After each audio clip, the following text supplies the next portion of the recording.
Out and away we go, and I think Hamilton got a slightly better start, but Rosberg's not too shabby. Bruce McLaren was the founder of current team McLaren Honda.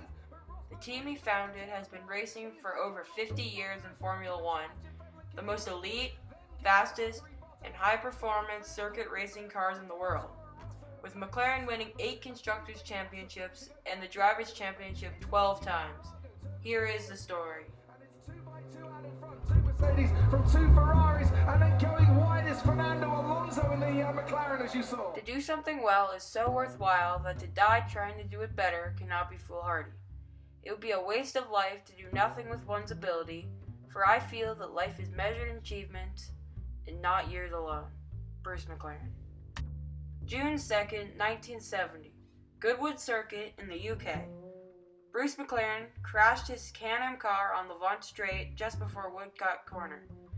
Bruce's M8D car's rear bodywork came adrift because of a missing pin. Wind pressure ripped the bodywork off the car. He lost all aerodynamic downforce. This sent his car spinning off the straight into a flag station bunker. Bruce McLaren died at age 32. Let's start from the beginning. Bruce Leslie McLaren, a New Zealand racing driver, born August 30th in Auckland. Young Bruce always had a passion for cars. The McLarens were a racing family. His father, Les McLaren, ran a service station and a garage business.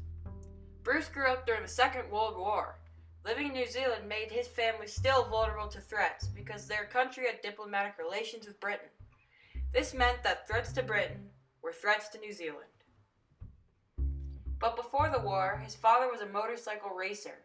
He stopped this kind of racing because of a bad crash that left him in the hospital. He also thought it was a young man's sport and left it to his 3 younger brothers to race. Then to fill his needs of racing, his father exchanged motorcycle racing for club-level racing of cars. Les McLaren was a very big influence to Bruce. Bruce grew up like all kids loving sports. He marked his young racing career by when he got new bike upgrades. At age 9, Bruce encountered Parthes disease. Parthes affects the upper thigh bone where it connects to the hip bone. It occurs when the blood supply to the femur, also known as the thigh bone, is temporarily disrupted. Without a good blood flow to this part, bone cells start to die, a process called avascular neurosis.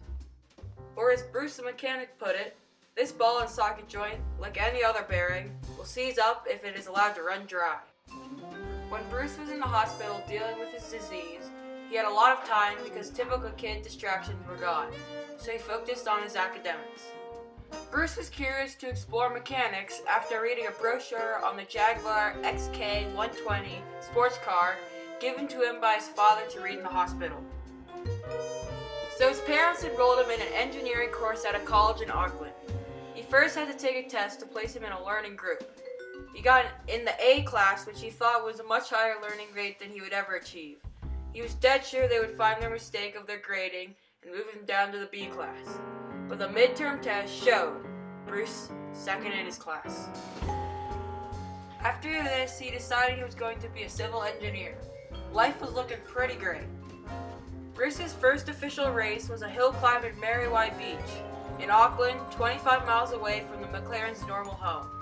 His father organized a race 5/8 of a mile long from a quarry where he was collecting road metal to lay down a driveway at the famous vacation home in Mary White Beach. He was able to organize this event because he was part of the Auckland Car Club. Bruce raced a Austin 7 Ulster that his father had pretty much built. He bought it for 110 New Zealand dollars.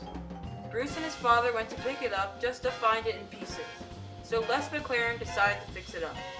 After a year of collecting bits and pieces to get it going again, he became very disappointed when it did not perform and did not drive well at all. He decided to sell it. Bruce pleaded and pleaded for them to keep it. He was 14 when he inherited the Austin 7 Ulster.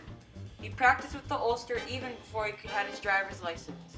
He explored every nook and cranny in the machine. Then Bruce McLaren got a Cooper. Bruce entered a mixed Formula 1 and Formula 2 race in his Cooper in the New Zealand Grand Prix. He placed well, catching the attention of big-name drivers.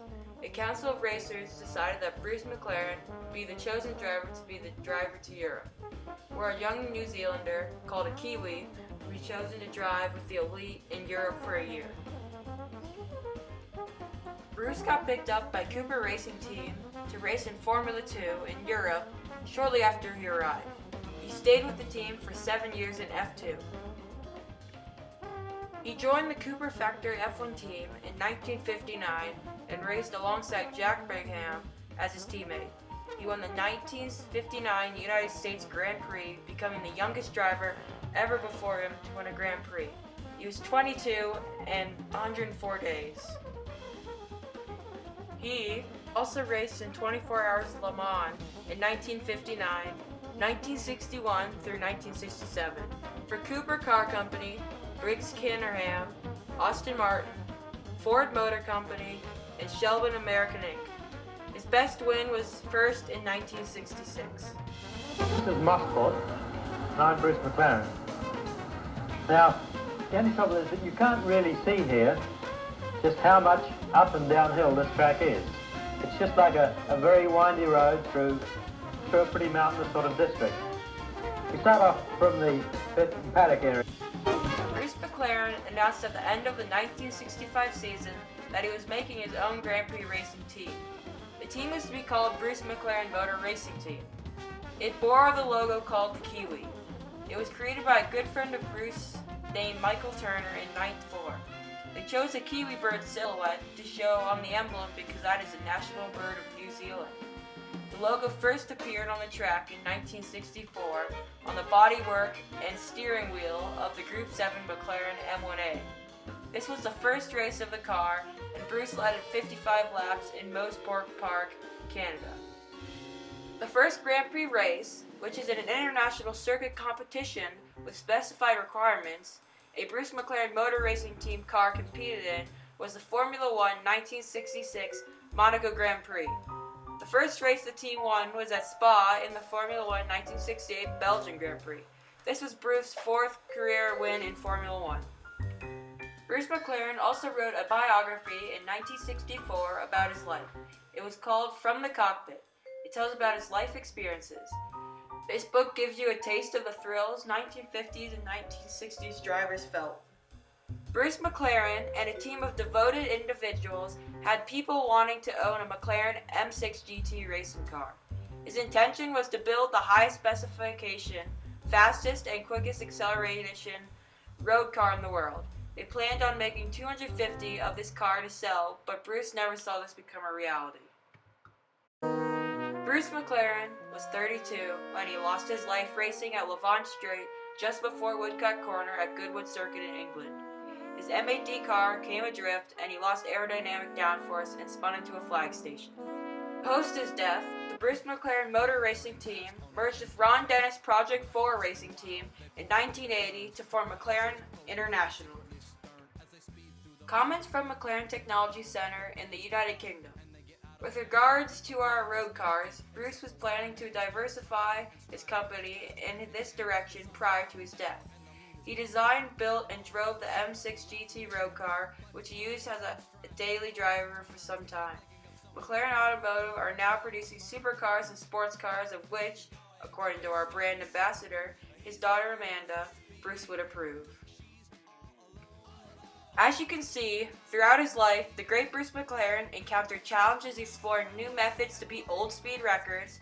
He left his mark of a multi-billion-dollar company that has competitive racing teams and sports cars around the world throughout history, but he always had a dream for racing. When he was 9, he learned he had Parthes disease. To cope with this, he always described it in motor racing terms. Though he left a big legacy on the world, he exchanged his life by doing what he loved, racing.